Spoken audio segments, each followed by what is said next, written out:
Let's see if we can't find the stream. Shouldn't be too far away, hopefully.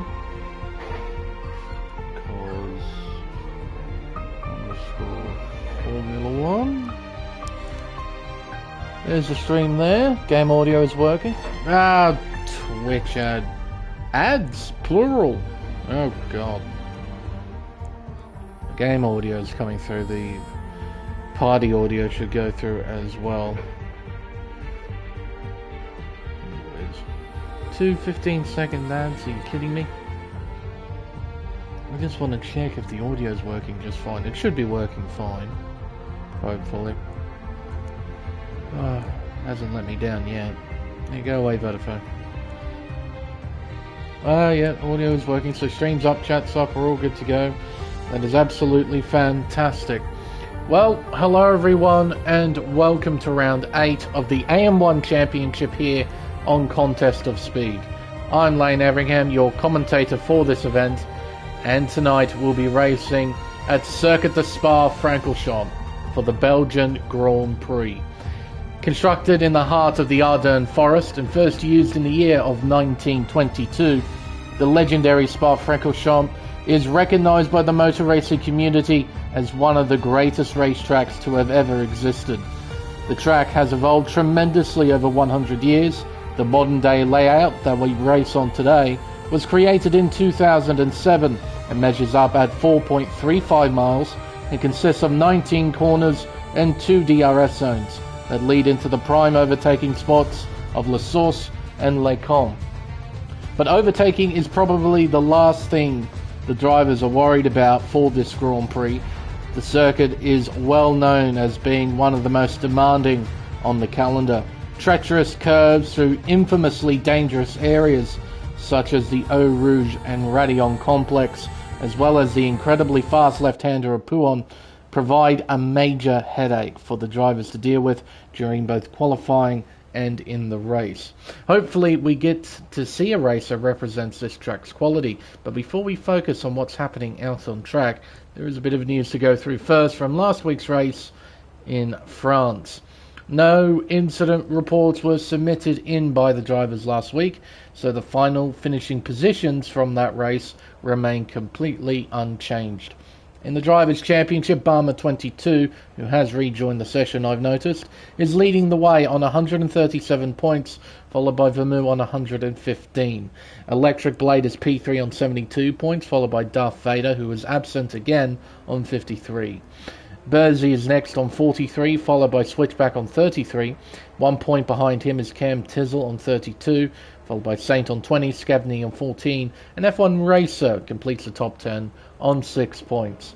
In the Constructors, Red Bull are leading the way by a handy margin as well. They're on 183 points. Behind them is Ferrari on 124. Haas are P3 on 87 points, followed by Alpine on 82. Williams on 67, and 1 point behind them is McLaren on 66. P7 is Aston Martin on 43, followed by Alfa Romeo, and the final 2 spots being occupied by Mercedes and AlphaTauri, both teams on 12 points. That's pretty much it in terms of news. Not much to go through. Now time for us to focus on this here qualifying session. How am I this week? Not too bad. Not too bad at all. In fact, I've had a fairly decently long streak of really good races to watch at the Jeddah Corniche circuit over in Saudi Arabia. That circuit always tends to create quite dramatic races, so I got to indulge myself in watching some pretty crazy races. And I don't think the drama is going to stop here at Spa. This is definitely one of the most demanding, tricky racetracks on the schedule. The curbs around here are notoriously terrible. They really unsettle the car. If you take certain curbs, not all of the curbs are terrible, just most of the curbs are. So I'll highlight those particular curbs in just a few moments' time as Switchback is about to begin. First flying lap of the session. I'm going to ride on board, give you a tour of this 4.3 mile racetrack.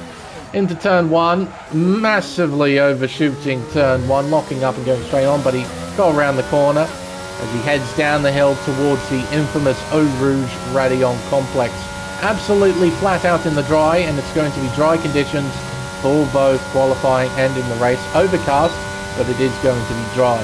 Down the Kemmel Straight, up towards Les Combes, turns 5 and 6.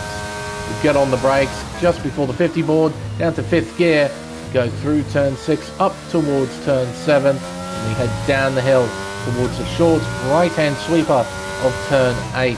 On the brakes again, down to 3rd gear, hugging the inside line all the way around, short shifting up to 5th, as we head down into No Name, turn 9. Now down towards Pouon, and it's notoriously terrible inside curb. You want to avoid it, just like Switchback did right there, around turn 11, up towards turns 12 and 13 that do have some pretty tricky inside curbs. See Switchback avoiding them. You can use them, but it's a big risk versus big reward game using those curbs through that section. Out of turn 14, Stavelo, and then turn 15. Heading into the final flat-out part of the lap. Up towards the flat-out left-hander of turn 16, and the other flat-out left-hander, turn 17, known as Blanchimont. Now towards the bus stop chicane. Hard on the brakes, bring it down to 2nd gear.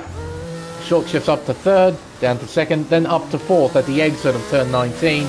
DRS open up towards the line, and there's the benchmark, 1 minute 44.576.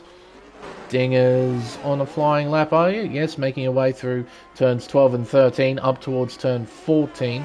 And a couple of other cars trying to complete flying laps. We've got Johnny Damon making his way out of the chicane. He'll set the next flying lap of the session. He's on the medium compound tyre as well.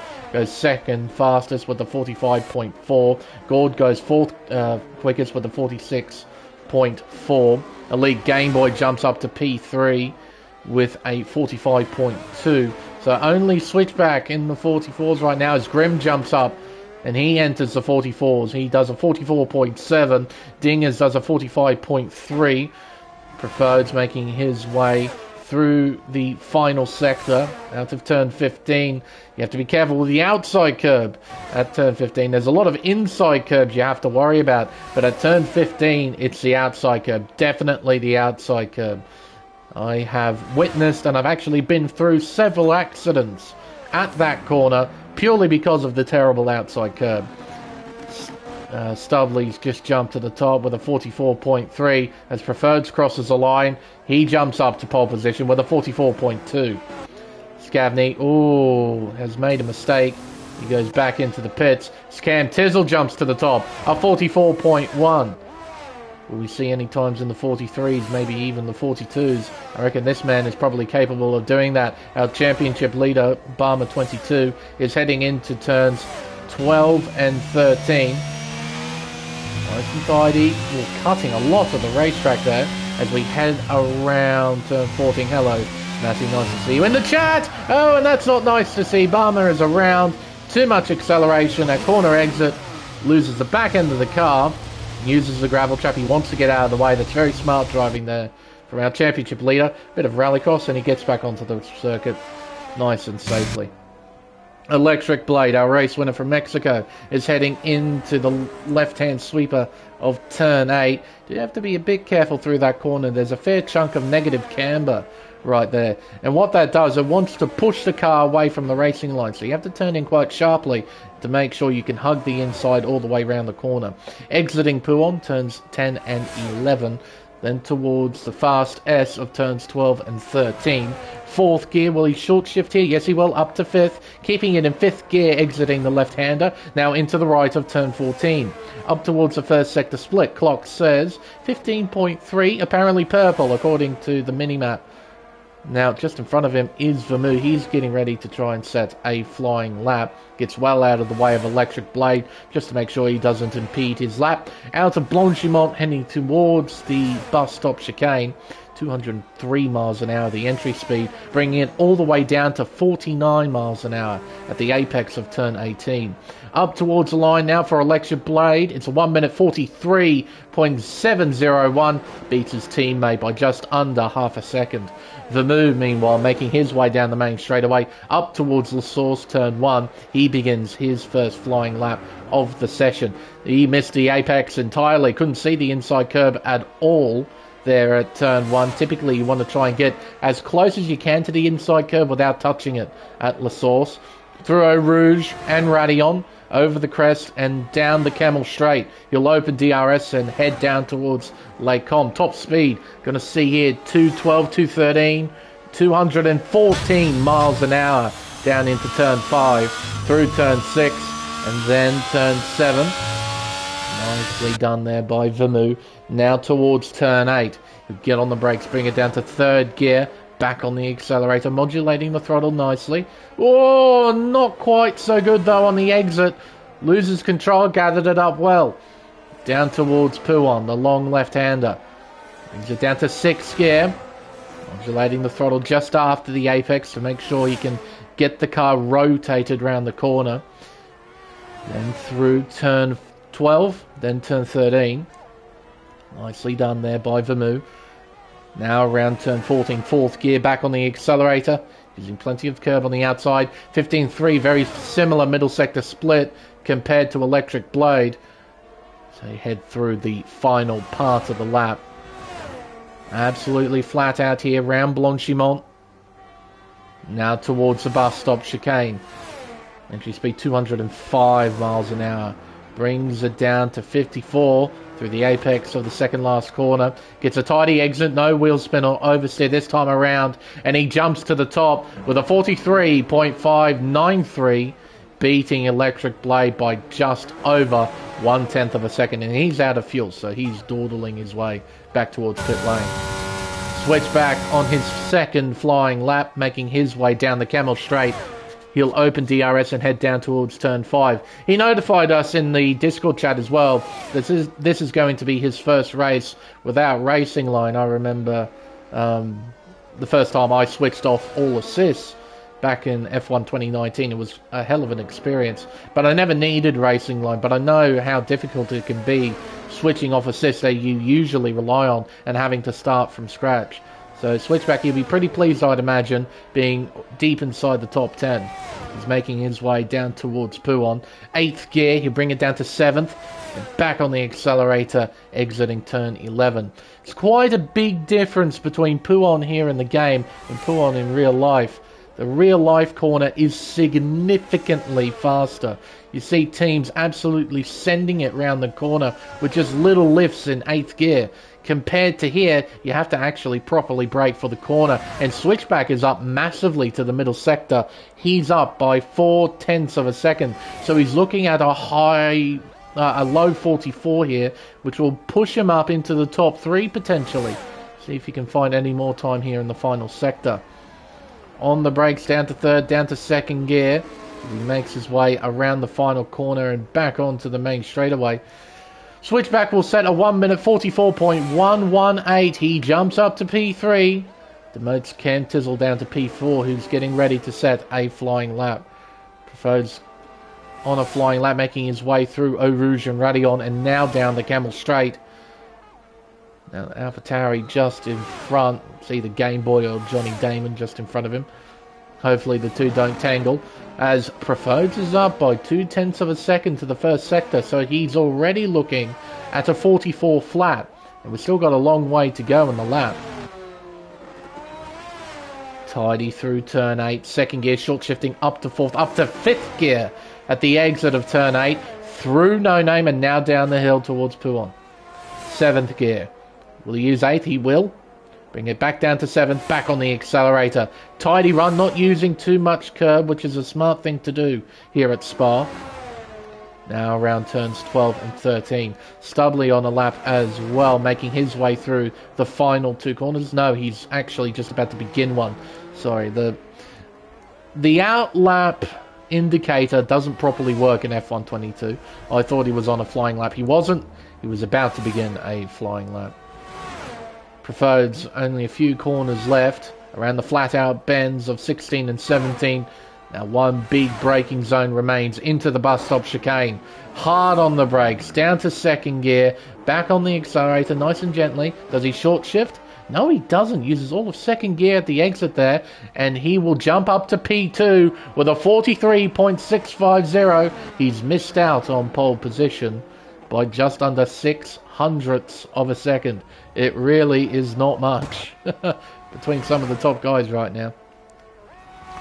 Cam on a flying lap. It seems he is using battery, so he is on a flying lap towards the final two corners on the racetrack. Turns 18 and 19. Down to second gear. Modulating throttle. Does he short shift? No, he doesn't. Uses all of second on the exit. Not quite. He did short shift just a long way after the corner. And Cam doesn't improve. Misses out on improving by just under 2/10. Game Boy not on a proper lap, I do believe. Yeah, don't think he is. Stubley, I think, should be on an No, he's on a flying lap. He's up by a fair chunk as well, by 7.5/10 of a second. He's looking at a 43.6, which should put him onto the front row. If he can find any more time, though, he can try and take pole position away from Vermeulen. Into the final two corners, second gear, up to third. A tidy run out of 19, opens DRS, up towards the line, and he jumps up to the front row. 1 minute 43.618. He's missed out on pole position by a measly 25 thousandths of a second. Game Boy, he'll be going back into the pits, I think. What's Dinger's up to? He's going into the pits as well. A lot of drivers moving their way back into pit lane. Vermeulen, meanwhile, getting ready to set another flying lap. Down the main straightaway towards turn 1. Slam on the brakes. Down to third gear. This time he hits the apex. You could see the inside curb there as he made his way around La Source. Barrels down the hill towards Eau Rouge and Radillon. Flat out through the left, flat out through the right, and through the left of Radillon. You'll open DRS and head towards Les Combes. Up towards the first sector split. Vermeulen should improve. Doesn't. He misses out by 3/10 of a second. Well, he definitely got turn 1 more spot on. Maybe he's carrying more wing. He's bailed on the lap now. Gee whiz, that was a massive decrease in lap time compared to his previous best.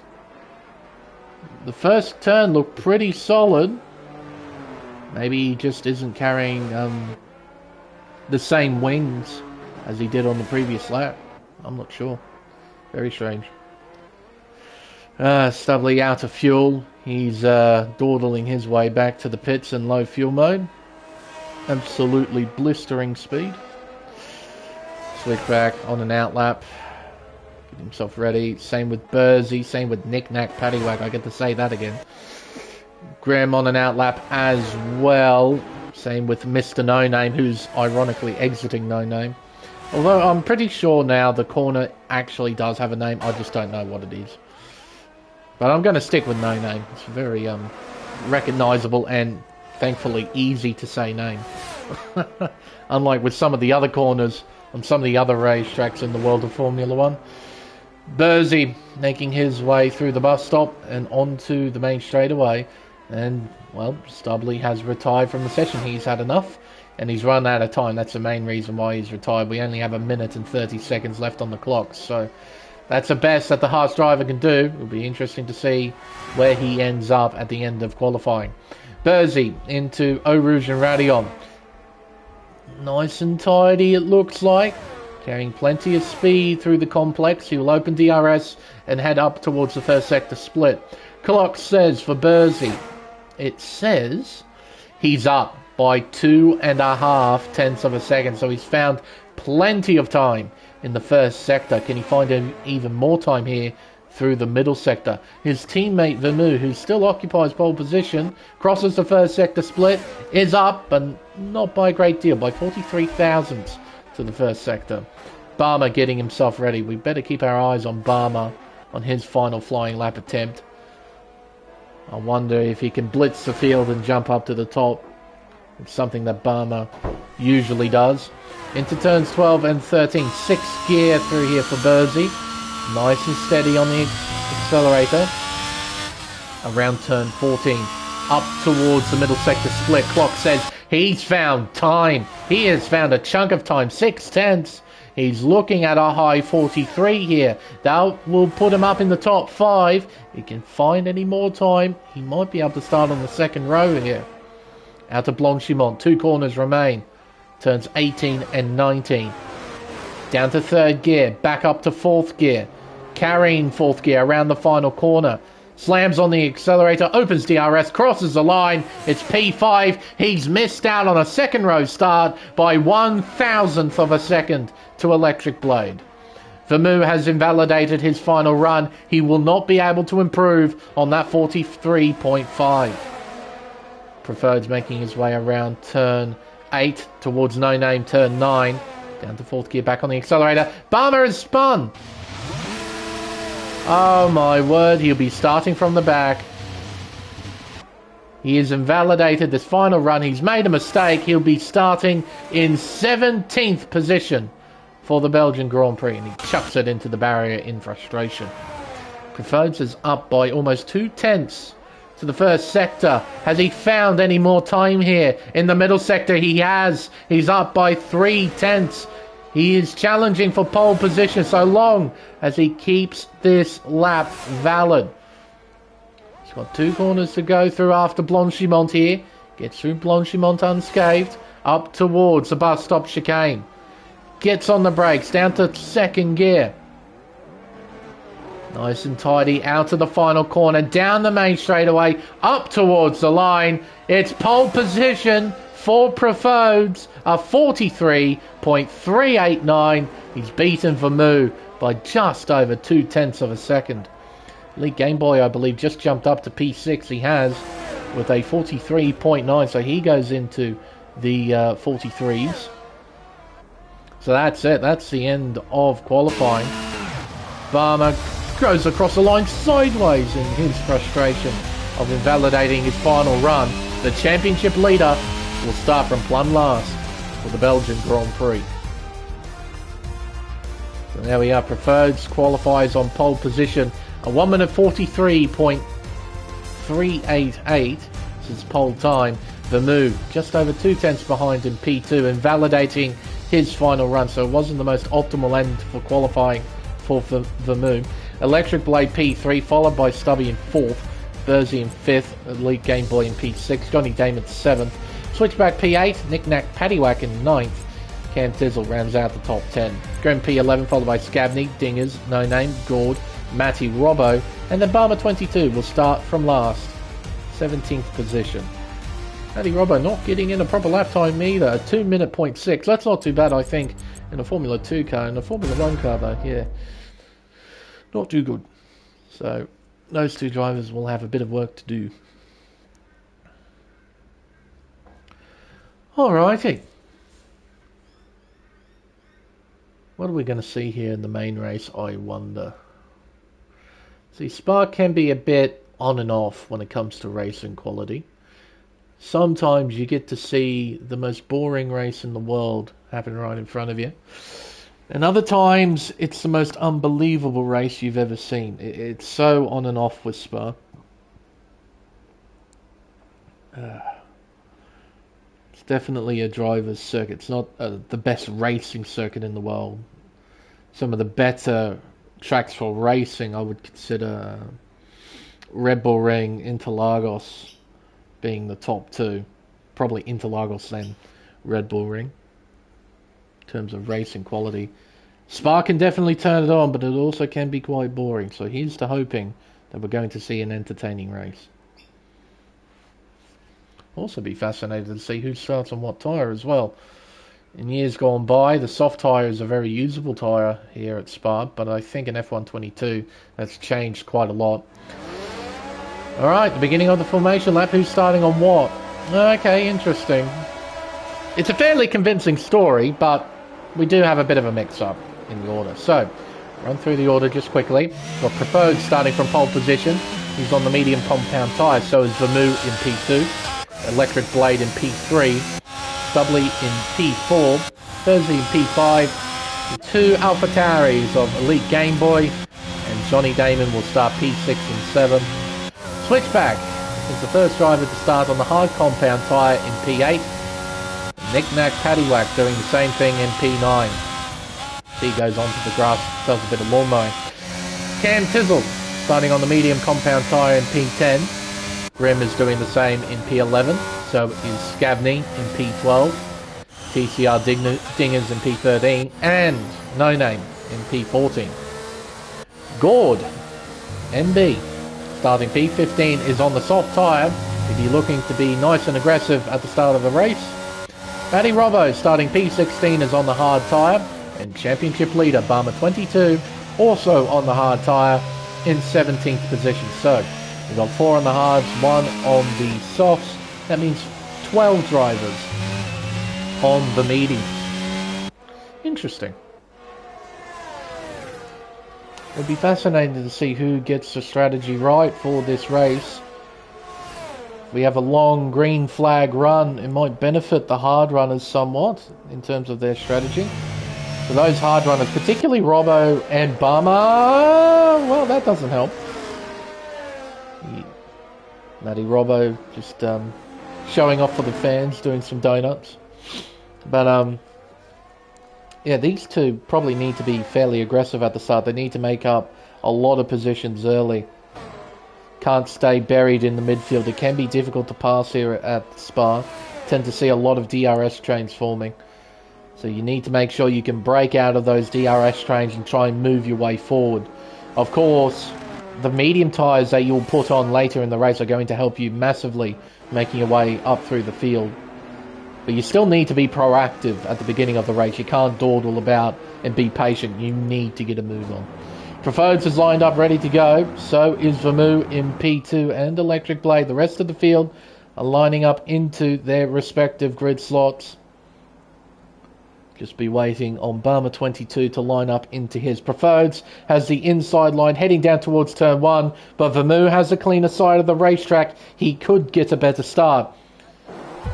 The field of 17 are lined up ready to run. We got 22 laps in front of us and 5 red lights. We are underway here at Spa. It's a nice start from Profodes. It's a poor start for Damon. He puts it into the wall and Gord gets collected in it. It's Electric Blade who leads out of turn 1.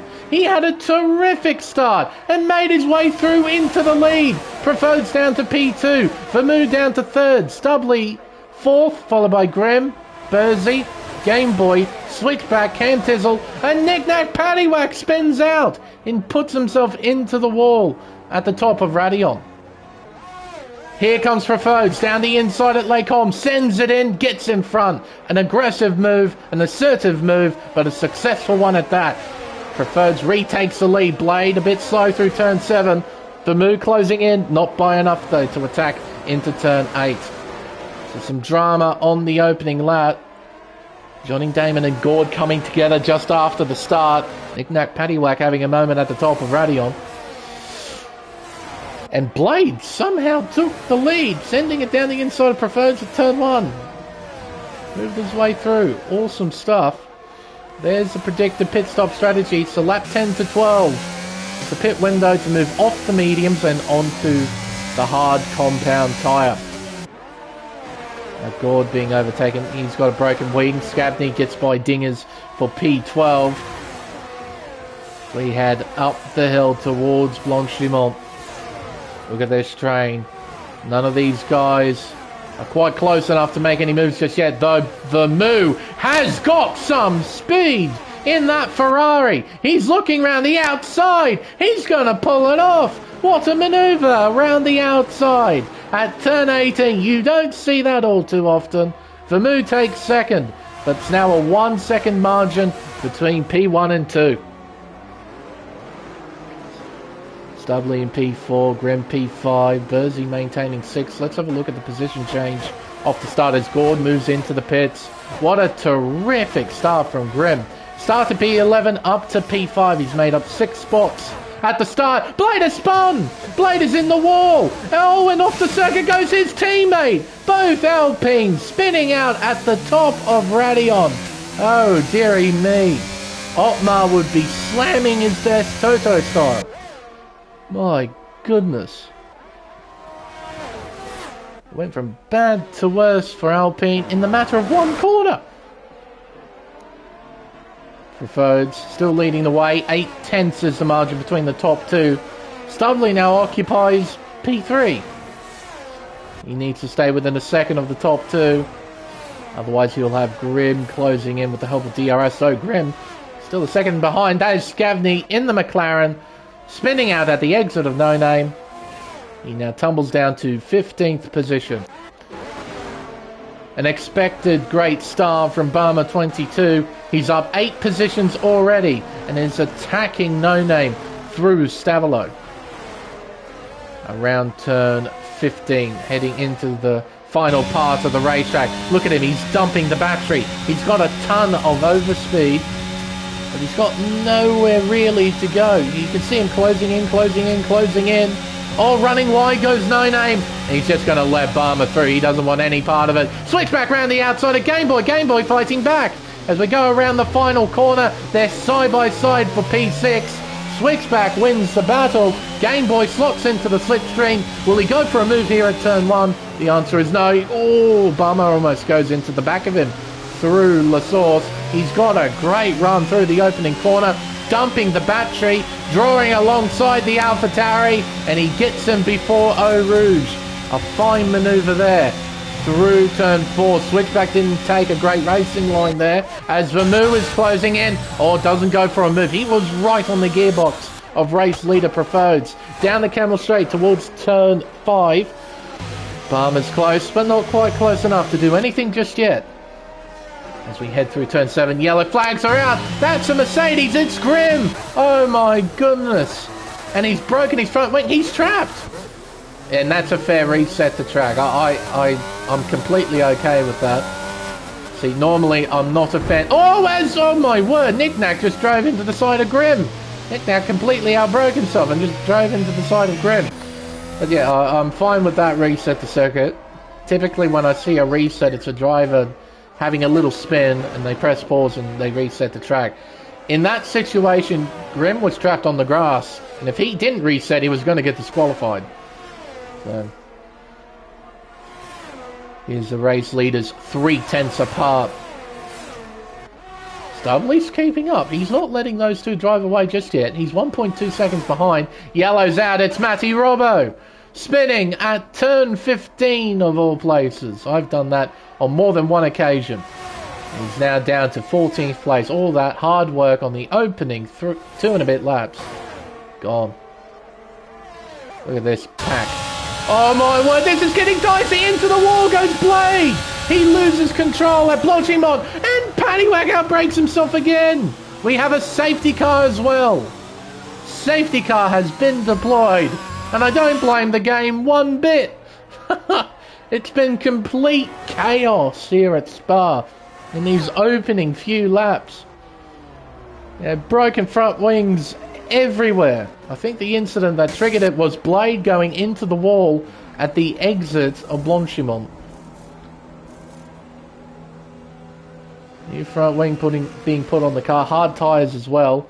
Grimm in for a new front wing. This is something he needed for the sake of his race after his incident at the exit of turn 7. Johnny Damon in. Matty Robbo, his front wing is okay, so he didn't hit a wall when he spun. Gord up. Oh no, Blade wins the battle it seems. There's the safety car waiting for the leader.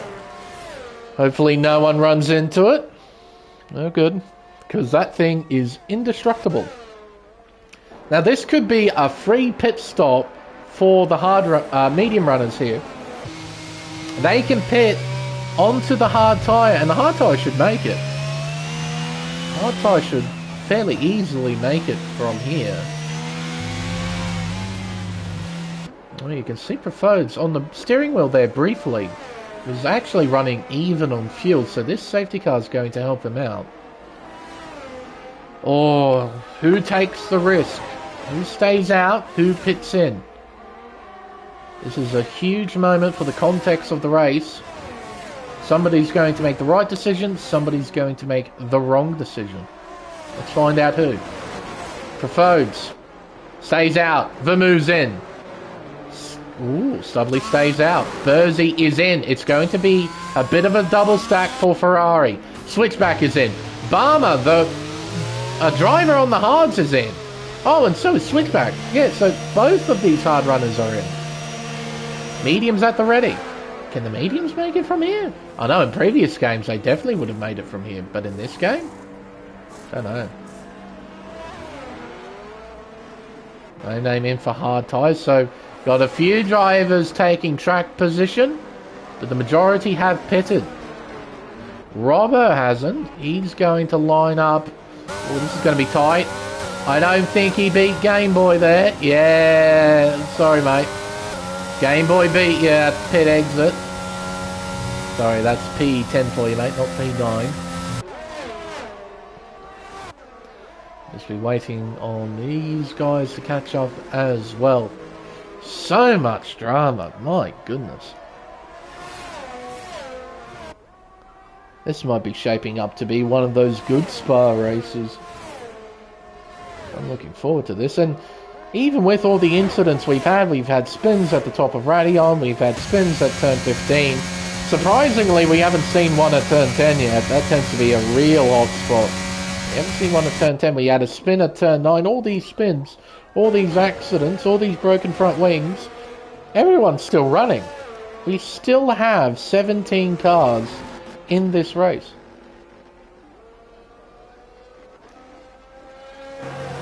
Alright. So these top 3 have elected to stay out. They have not pitted. Everyone else behind, minus Mr. Paddywack here, Matty Robbo and Cam Tizzle, have not made a stop yet. So these guys need to make a pit stop. These guys are a pit stop behind everybody. Now these two might be in a little bit of trouble on their medium tyres. It would be a bit touch and go to get them to the end. I think these hard tyres with Vermouth, Bursey, with Game Boy. Oh, what's happened here? Cam and No Name have passed each other. What's going on? Cam's trying to give up the position. No Name goes back in front. Just messy stuff. Oh, we might get a late call from the safety car here. I've just seen where Scabney is. Oh, thank goodness we haven't got a late call from the safety car. Oh, thank goodness. Otherwise, it would have created even more drama on the restart. We'll do one more lap behind the safety car. Yeah, I think everyone on fresh hards right now, they should be able to go to the end, I think. Was Gord pits in? He was involved in the lap 1 shunt down the main straightaway with Johnny Damon. It's been a less than great start for him. He's come back in, he's got hard tyres at the ready, fresh hards at that, and they'll go to the end. So he's set and ready, so is Scabney, Blade, Grimm, and Damon. Oh, okay, Cam got overtaken, so interesting.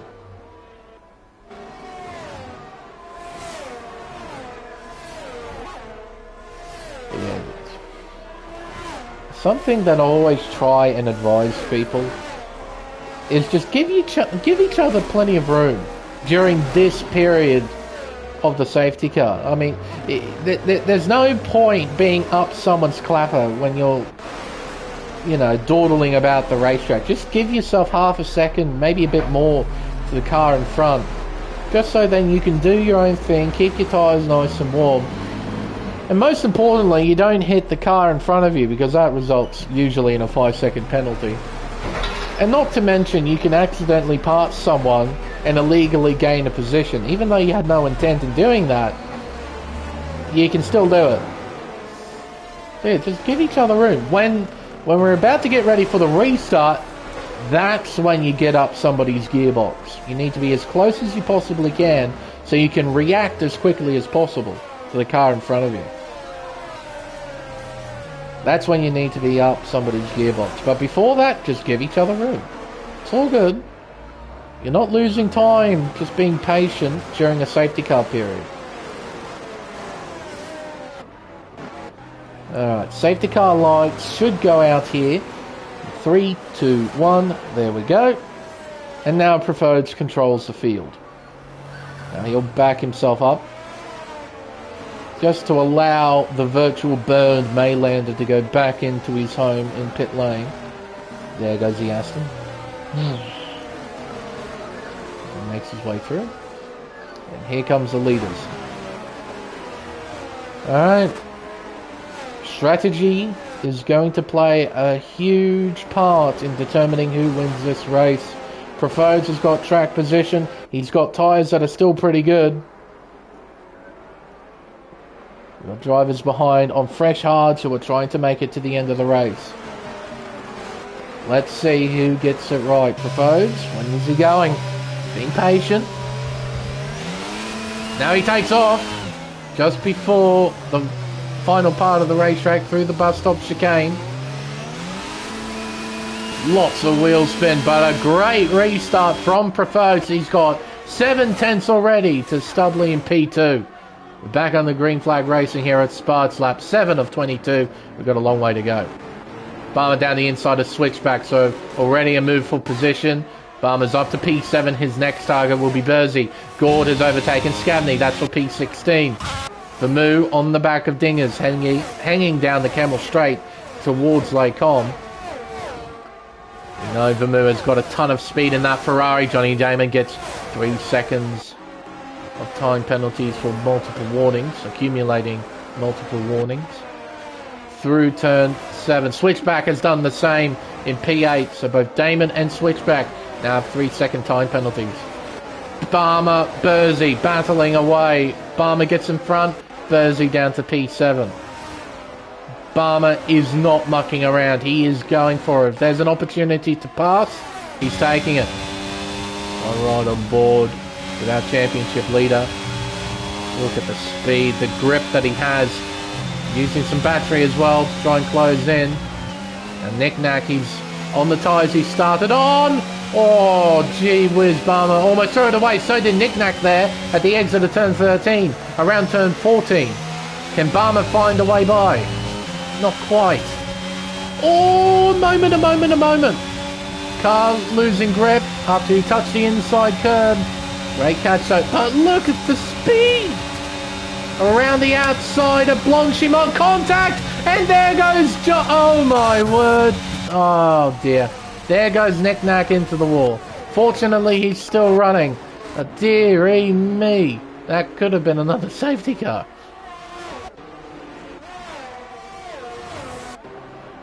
Dinger's just being overtaken by Vermusa. Dinger's down to P4. He's going to have his wing mirrors full of Red Bull in a minute. Oh, dearie me. Barmer's just given himself a time penalty. So has Nick Nack, speeding in the pit lane. Now down the Camel Straight. The DRS available just yet. It's just dumping the battery. Dinger's has got a pretty quick car in a straight line though. Helps that he's getting a small tow too from Vermoo. Back down here, shall we? Damon, Grimm, Electric Blade. Oh, off into the wall goes No Name. I think he and Cam Tizzle came together at turn 5 and it's put No Name into the wall. Alright. Now Cam at the front of this queue. On 7-lap old mediums, he's got Johnny Damon behind, Grimm in P12, and his teammate Electric Blade in P13, making their way through Puon towards turns 12 and 13. Barmer on the back of Dingers. He's alongside Dingers. He's in front of Dingers. He almost lost control while passing Dingers, but he keeps it under control. Just. Barmer is up to P4. The Alfa Romeo driver down to P5. Exiting Blanchimont up towards the bus stop chicane. Hard on the brakes. Through turn 18, through turn 19. Onto the main straightaway as DRS is now enabled. Preferred is still leading the way. Oh, Bursey had a moment at the exit of the final corner, costing him valuable time. And now Matty Robbo's on the back of him as Nick Nack gets a time penalty. Oh, Grim almost goes into the back of Damon. He runs wide. An opportunity for Blade to get by. Blade has got speed. Oh, they're going to fight it out, and Blade decides to back out of it. Grim keeps P12. Can he attack Johnny Damon in front? DRS open, dumping the battery. Is in the slipstream. But that AlphaTauri's pretty quick in a straight line. Can't challenge Cam Tizzle just yet. Man, we've got some battles going on here. Down the hill towards turn 8. Remember, for P10, it's a final point scoring spot. Might be only 1 point. 1 point is definitely better than no points. All of these guys will be trying to go for it. Cam doing his best on aging tyres. They won't have the grip of what they had at the beginning of the race. And tell you what, he's going to be pretty vulnerable when he makes his pit stop. He's going to lose a fair chunk of time. He'd be hoping for another safety car. Barmer closing in on Vermouth. Studley keeping up with Preferred's, half a second separating these two as they exit Blanchimont and head up towards the bus stop chicane. Through 18, through 19. Studley a bit too far away. Vermouth's closing in. Damon gets by Cam. He did that at Blanchimont too. Can Cam fight back? Well, not quite. Oh, he's having a look down the inside. And here comes Graham round the outside. And here comes Blade. 3 wide down the main straightaway. Towards turn 1.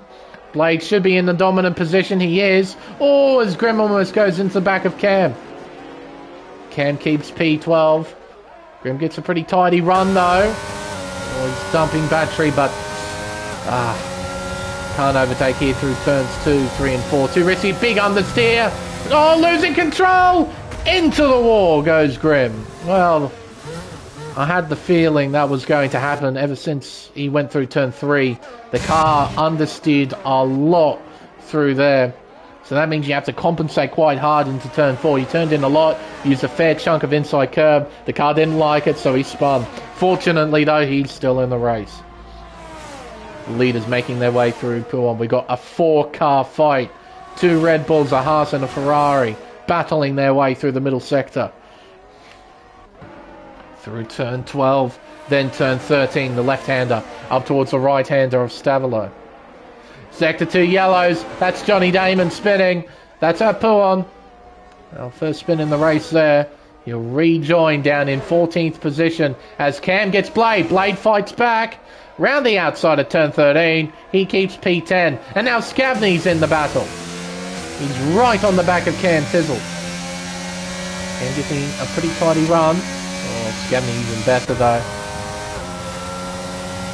Oh, yellow's out again. It's Damon who's probably around as Stubley pits in. Getting off these medium compound tyres and onto a set of hards. Around turn 1. Down the hill. Barmer dumping battery, closing in on Vermouth. Through Eau Rouge. Then Radion. Oh, you can see as it's going over the bumps, heading up the hill, the car unsettled itself a little bit. The Barmer's unfazed. He's going for the move. Around the outside at Lecom.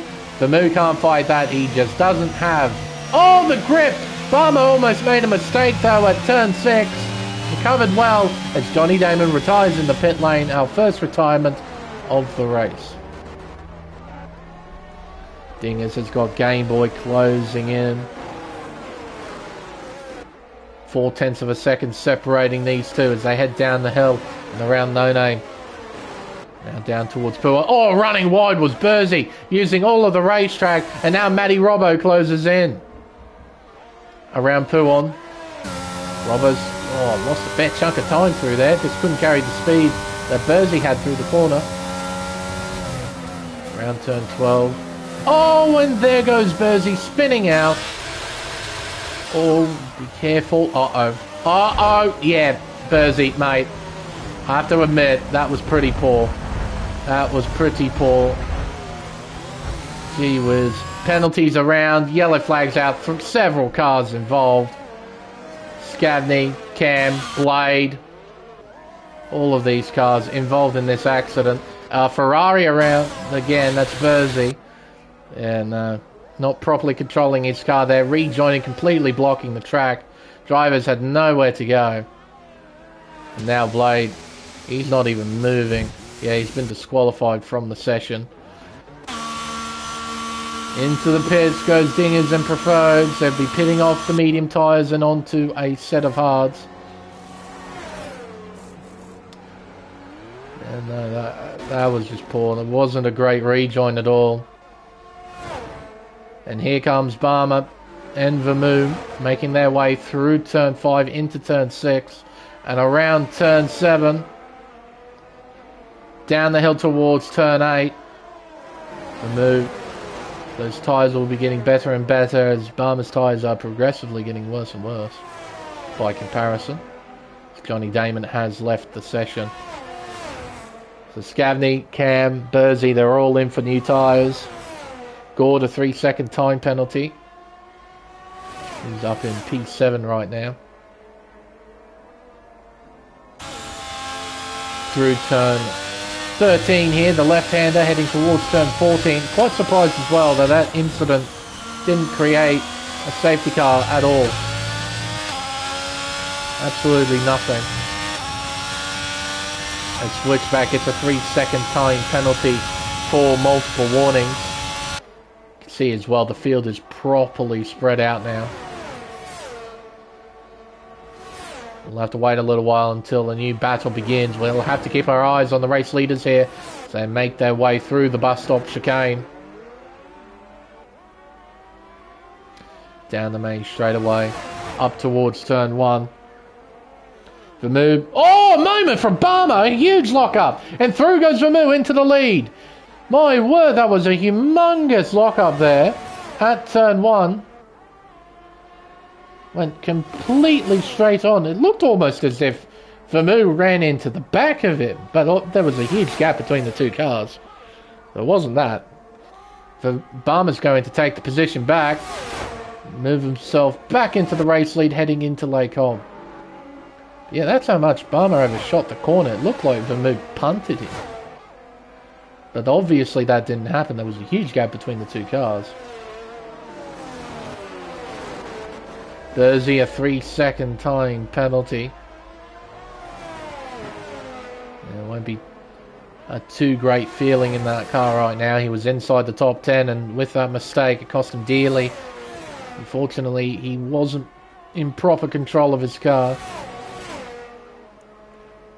Or perhaps he didn't make the right decision in rejoining like that. Rejoining perpendicular to the racing surface. My goodness. Barmer's on banana peels right now. Those aren't Pirelli medium compound tyres. Those are banana compound tyres because he's sliding all over the place. He's catching it well, but ultimately it's wearing the tyres out more. If he wants to get those tyres to the end of the race, he can't drive like that. He needs to be much more conservative on that rubber. Exiting the final corner, heading down the main straightaway. Half a second separating the top two as they head into turn 1. Yellow's out. That is Scavney spinning at turn 8 as Nick Nat gets a 3-second time penalty. Preferred will be trying to charge his way through the field, and look at the speed he has got. He is right on the back of No Name, forcing him wide. I think there was contact. And No Name just slams on the brakes and says, hey mate, just go through. I'm not fighting you. I don't want anything to do with this, just go through. Vermoo gets by Barmer. Cam has spun at Puon. The race progressively getting worse for Alpine. Heading down the hill towards turn 8. Barmer, those tyres they won't be feeling too great right now. Especially after all that sliding he's done as Blade has left the session. Understandably so. After his disqualification, after the incident at turn 13, it looked like he just left his rig or left his controller alone and just didn't bother. I don't blame him. I mean, when you see a car completely blocking the racetrack, I mean, what are you supposed to do? Sure, he tried to avoid it as best he could, but yeah, Bersey made the wrong decision by doing that. A bit disappointing, really. Now, Preferreds has got plenty of clear track in front of him. His next target will be Dingers, who's on similar age tyres. Dingers on similar age tyres. How is Preferreds this far back then? He is behind. I've just noticed that. He's behind Stubley and Dingers. How is he this far back? He should be up here, shouldn't he? He was leading. Did he get a puncture? Did he... I don't know. But yeah, that's only just clicked now. How far back Preferreds is. I mean, how far back is he from the leader? Yeah, 30 seconds. He shouldn't have lost that much in the pit lane. So, yeah, something's happened where I didn't fully pay attention to that. I've only just cottoned onto it now. Here comes Game Boy down the inside of Switchback. Gets the move done. Moves himself into P3. Yeah, I've only just cottoned onto that now. So something happened to the former race leader while I wasn't looking. It's cost him a fair chunk of time. Might have had a puncture. Should have slowed him down quite a lot. Not sure. Through turns 12 and 13, up towards 14. Yellow's out. It is Switchback having a moment. And he'll rejoin fairly safely. Stubley moves around him. Moves into P5.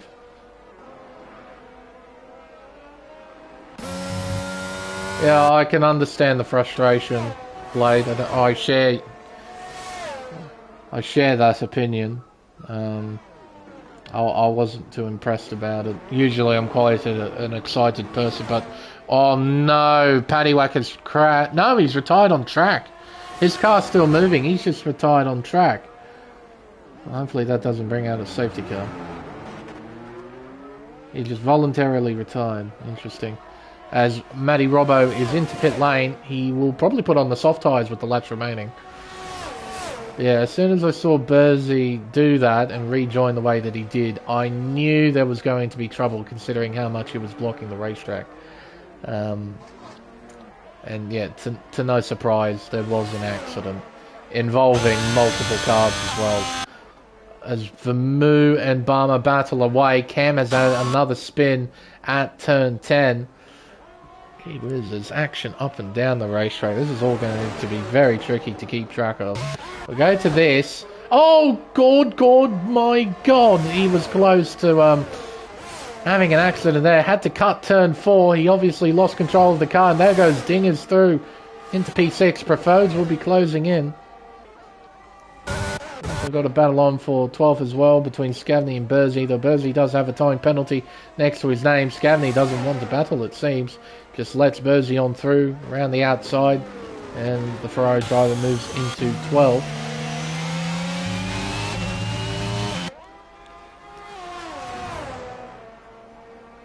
Through the final part of the lap, Barmer can't make it to the end of those tyres, surely.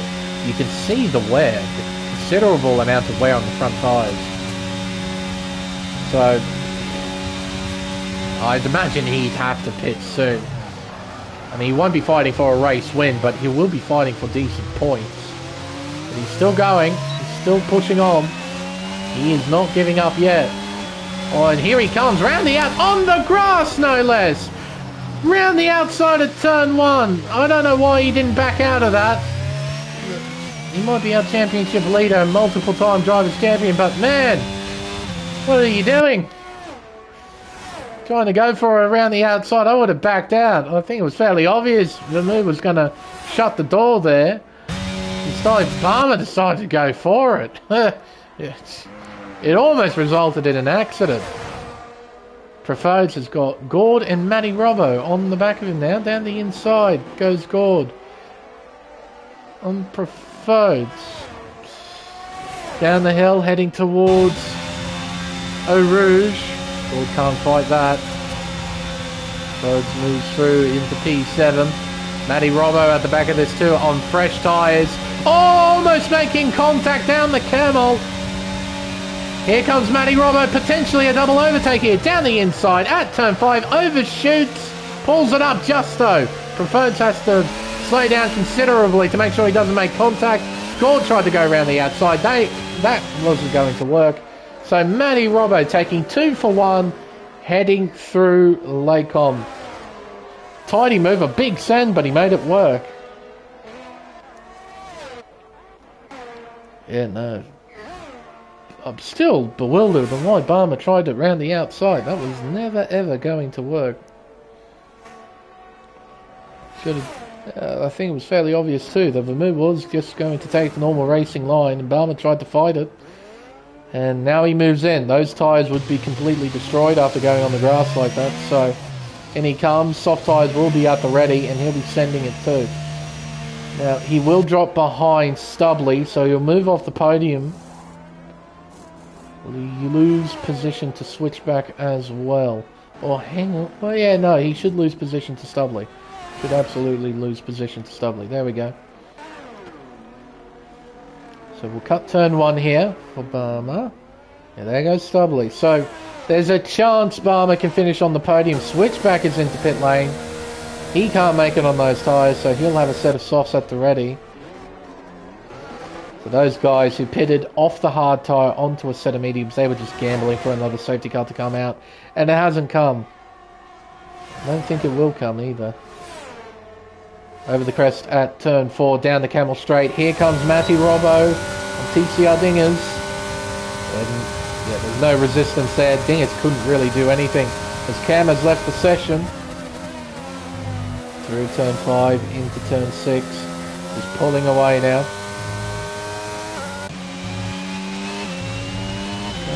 We still have to be a bit cautious for these two guys because they're doing a really, really long stint on these hard tyres. I said they should make it.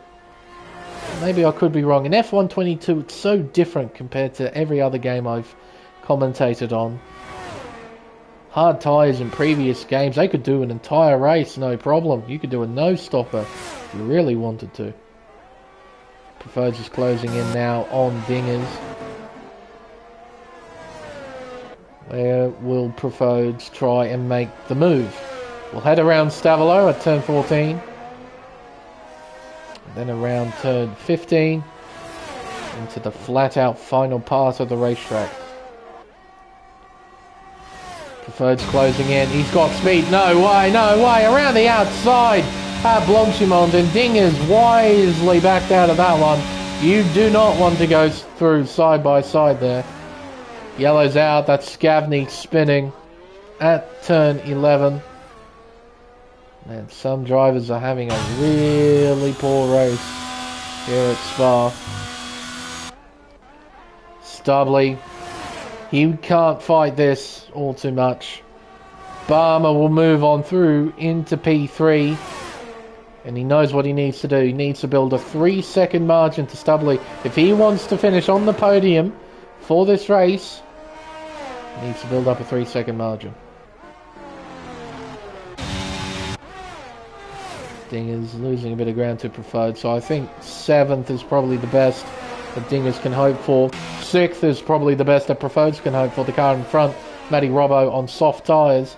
I want to know what happened to Preferred. I have absolutely zero idea what happened to him. He was battling at the front, and then magically after the pit period, he was behind both Dingers and Stubley, who pitted, well, one of them pitted at the same lap. Stubley pitted the lap before. So yeah, I'm kind of lost on that. I wish I knew. Ah, you lagged out, Cam. Oh. That's okay. It happens. Oh yeah, F122 is like the best racing game ever, isn't it? Can't wait for F123. Yay. Enthusiasm. Barmer moves through into P2. Could he finish second in this race? There's a real chance he could. We've got 3 laps to go here. He's on soft tyres. He's set fastest lap. He's flying right now. He does have to overcome 3 seconds, right? Yeah, it's 3 seconds. So there's a real big chance he can finish P2 in this race. I think the race win is a bit too far out of reach. Although, of course, like I mentioned earlier, these tyres, they might not be feeling too good. See, Vermeer just guiding his car right now, making sure he hits every apex, doesn't push too hard. Barmer, meanwhile, is giving it 110, I reckon. Yeah, I have heard that, Cam. Yeah, I have heard that. To me, it is a complete joke. It's a perfect way to describe it. It's probably the least interesting and the least impactful thing ever introduced to Formula 1, F1 Life, and they're going to expand on it and make it F1 World. I mean, hey man, I don't know. They just don't care anymore. Codemasters just don't care. In previous titles, what you got as an experience, generally speaking, to sum it up, is that this is Formula 1. This is the Formula 1 experience. I mean, you got to walk around the paddock, you had personnel to talk to. It was more than just your engineer. You know, you had an agent, well, in previous games, you got to talk to Crofty for interview. You did podium interviews, for crying out loud. Actual podium interviews. You got to sit in the room where they did that as Stubley moves through into 3rd place. Okay, interesting. So Stubley gets Game Boy. And the gap's increased to 3.2 seconds, so yeah, Barber should hang on to 2nd here. Yeah, in previous games, it was the F1 experience. It told the player, this is F1. What it feels like today, and if you can get my meaning, what's turned into today, it's a racing game that has F1 cars in it. Like, there's no soul, there's no passion, there's no getting the emotions across of what Formula 1 is all about. It's just a racing game with a bunch of racetracks and cars in it. That's about it. It's just so empty, it's so hollow. And the way that they tried to fill that hollow space in with couches, with lamps, you could change the walls and floors of your house. The last thing I would think I would want in a racing game, the last thing I would want in a racing game is essentially Sims. That's what it is. They've introduced Sims, the Sims, into a Formula 1 game. It's completely irrelevant to Formula 1. And that's what they added in. Oh, I'm so stupid. And it's going to get even worse in F1 23. Oh, Switchback, what have you done? Oh, dearie me, mate, you've spun. Oh yeah, man, I can't wait for new couches. Tell you what, they'll expand upon it by introducing different types of cutlery to have around the house. You can have different types of mugs. I reckon you could change coffee machine. I mean, oh, George Russell would love that. He would love being able to change coffee machine in an F1 racing game. Maybe you could change the paint on your house. That would be pretty cool. You know, forget the racing element. Just turn it into Sims. You know, just dump the whole racing game element entirely. Just go full on Sims. The Sims F1 23. Call it that. With that EA Sports stamp of approval.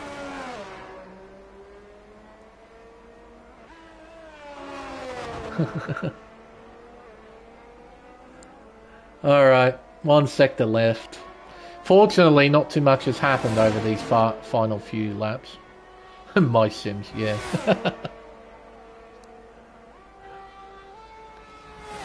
Vermeer has driven superbly. He's made these tyres last. He's lost time to Barmer. That doesn't matter at all. What an effort from Vermeulen. He deserves this victory. He comes onto the main straight away, and he shall win the Belgian Grand Prix. Well done. Barmer 22 will come home in second place after starting from last. Stubley, in his first race for Haas, will finish on the podium in third. Game Boy, a fine fourth. Matty Robbo, a very big recovery here. He's holding off Preferreds. He will finish in fifth place here at Spa. Preferreds, whatever happened to you, mate? You finished P6. What happened? Dinger's P7, Gord P8, No Name 9th. Oh, sorry, no. Gord will not finish P8. He will finish P9 because of the penalty. No Name will finish in 8th. And Switchback will get the final point scoring spot in 10th. Graham will be next, followed by Bursey, who will probably have a few questions tossed at him after this. He spun when the Bursey thing... Really, was he involved in all of that? Interesting. How did it... I didn't see him involved. I saw the two Alpines. The McLaren of Scavney turned 15. Oh, okay, so after the fact. Interesting. So while I was busy watching what happened with Bursey, he had an oopsie by himself, did he? I didn't see that. I'll have to re-watch and have a look at the minimap. Yeah, okay, that explains it then. Because I was completely lost on why he lost so much ground. Scavney crosses the line, P13.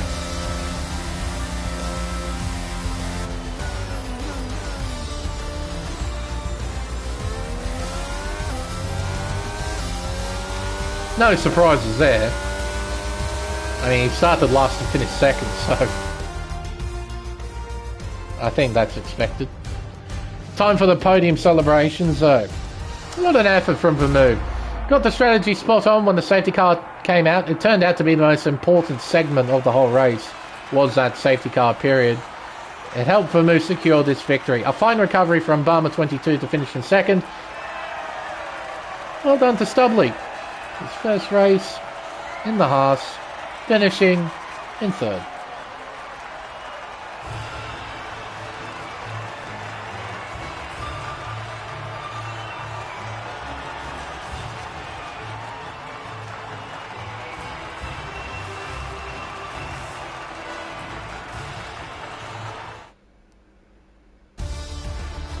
The unofficial results of the Belgian Grand Prix.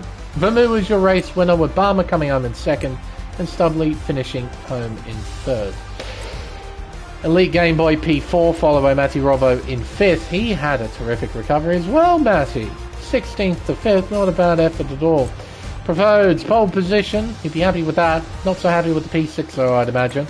Dingers, 13th to 7th, nice recovery. No Name, 14th to 8th.